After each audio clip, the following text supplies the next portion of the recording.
Mga kapatid, ang humiliya po ngayong araw ng Sabado pong ito ay hango po sa babasahin kong ito. Lucas, Kapitulo 11, versikulo 27 hanggang 28.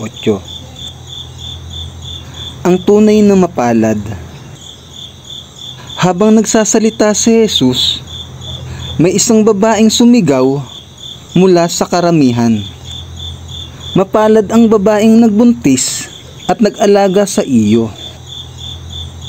Ngunit sumagot siya, higit na mapalad ang mga nakikinig sa salita ng Diyos at tumutupad nito. Ang mabuting balita ng Panginoon.